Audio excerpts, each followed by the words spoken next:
আমাদের প্রধান উপদেষ্টা অধ্যাপক ডক্টর মোহাম্মদ ইউনূস তিনি রোববার বেশ চমৎকার একটি মন্তব্য করেছেন। অন্তত এই সময়ের জন্য এটি চমৎকার। তিনি বলেছেন যে সেনা অফিসারদের পদোন্নতির ক্ষেত্রে রাজনৈতিক নিরপেক্ষতা, সৎ, নীতিবান, পেশাদার এবং নেতৃত্বের গুণাবলী সম্পন্নকারীদের প্রাধান্য দেওয়া উচিত। সেনানিবাসে একটি অনুষ্ঠান ছিল, সেনা সদর নির্বাচনী পর্ষদ 2025। এই অনুষ্ঠানে তিনি প্রধান অতিথি ছিলেন এবং যদি প্রশ্ন করি তার এই বক্তব্যটিকে আমরা কিভাবে মূল্যায়ন করব, সৎ, নীতিবান, পেশাদার, নেতৃত্বের গুণাবলী থাকতে হবে পদোন্নতির ক্ষেত্রে, সব ঠিক আছে, কিন্তু তিনি যে বললেন যে রাজনৈতিক নিরপেক্ষতা দেখে পদোন্নতি দেওয়া উচিত, তিনি কি বর্তমান সময়ের যে বাস্তবতা তার সঙ্গে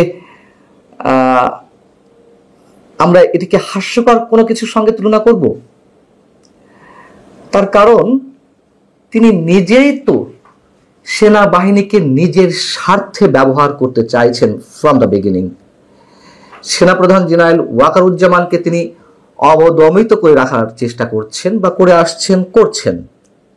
সেনাপ্রধানকে চ্যালেঞ্জ জানিয়ে তিনি ডক্টর খলিলুর রহমানকে জাতীয় নিরাপত্তা উপদেষ্টা পদে নিয়োগ দিলেন এবং শুরু থেকেই একটু একটু করে নানান বিষয়ে মতদ্বৈততার কারণে সেনাবাহিনী এবং সরকারের মধ্যে একটি গভীর দূরত্ব সৃষ্টি হয়েছে, এটা আমরা সবাই জানি। এবং এই মুহূর্তে যদিও অনেকে বলছেন যে সেনাবাহিনী সরকারের বিশেষ এজেন্ডা বাস্তবায়নের জন্য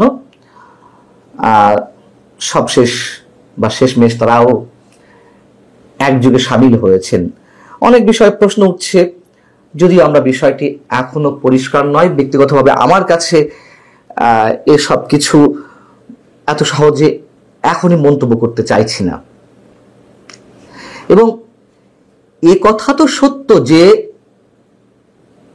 এটা অনস্বীকার্য, রাজনৈতিক সরকারগুলো সেনাবাহিনীর পদের ক্ষেত্রে, বিশেষ করে ব্রিগেডিয়ার জেনারেল পদ থেকে মেজর জেনারেলের পদোন্নতির ক্ষেত্রে সংশ্লিষ্টদের পলিটিক্যাল ব্যাকগ্রাউন্ড খুব ভালোভাবে যাচাই বাছাই করা হয়।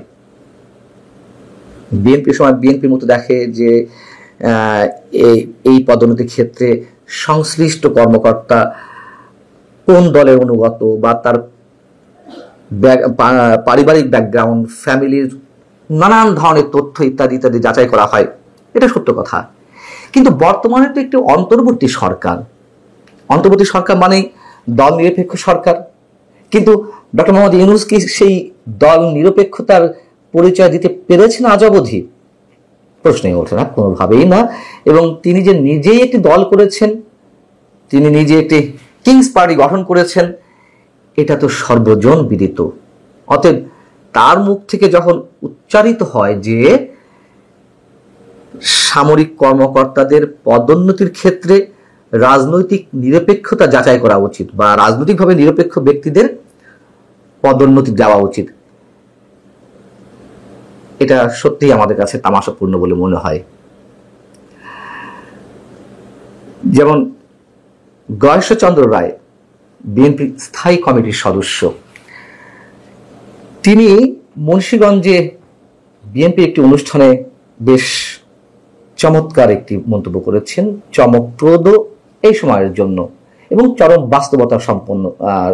বাস্তবতা সম্মত। তিনি বলছেন যে আওয়ামী লীগ নেই, এরপর বিএনপিও থাকবে না, তাহলে কি ৭১-এর রাজাকাররা দেশ চালাবে? ভয়ঙ্কর একটি কথা বলেছেন, স্পষ্টভাবে বলেছেন। আমার মনে হয় গত 11.5 মাস বা প্রায় 1 বছর সময়ের মধ্যে এমন সরাসরিভাবে এই ধরনের মন্তব্য কেউ করেননি। হয়তো ভেঙে চুরে বলেছেন, একপাক্ষিকভাবে বলেছেন, নিজেদেরটা বলেছেন, কিন্তু এইভাবে স্পষ্টভাবে বলা যে আওয়ামী লীগ নেই, বিএনপিও থাকবে না, তার মানে কি রাজাকারের দেশ চালাবে? বর্তমান সরকারের সামনে পেছনে স্বাধীনতা বিরোধী শক্তি যে শক্ত অবস্থানে রয়েছে, এটাতে নতুন করে কিছু বলার প্রয়োজন নেই।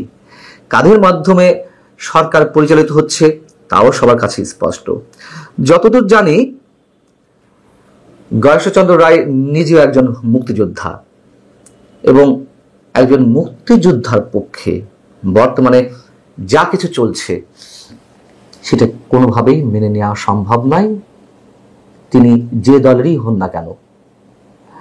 গত প্রায় 1 বছরে মুক্তিযুদ্ধের সব ধরনের ইতিহাস মুছে ফেলার একটা প্রাণান্তকর চেষ্টা চলছে। এটিও নিশ্চয় নতুন করে কিছু বলার নেই।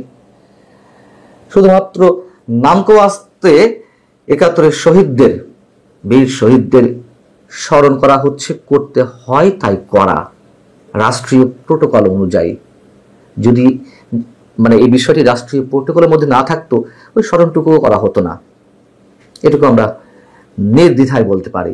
যেমন ডক্টর মোহাম্মদ ইউনূস রোববারের সেনানিবাসে অনুষ্ঠানেও তিনি 71-এর মুক্তিযুদ্ধে যারা প্রাণ দিয়েছেন সেনা সদস্যরা, সেই বীর শহীদদের তিনি স্মরণ করেছেন।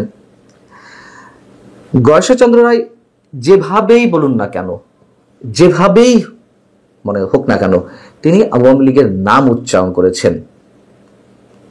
আওয়ামী লীগ পরবর্তীতে এসে স্বৈরাচার হোক কিংবা ফ্যাসিবাদ হোক, বাস্তবতা তো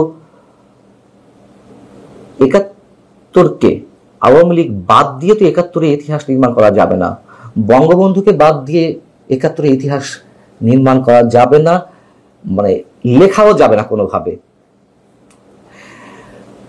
বঙ্গবন্ধুর সমাধি গুঁড়িয়ে দেওয়ার চেষ্টা চলছে, নানান ধরনের উস্কানি আমরা শুনতে পাচ্ছি।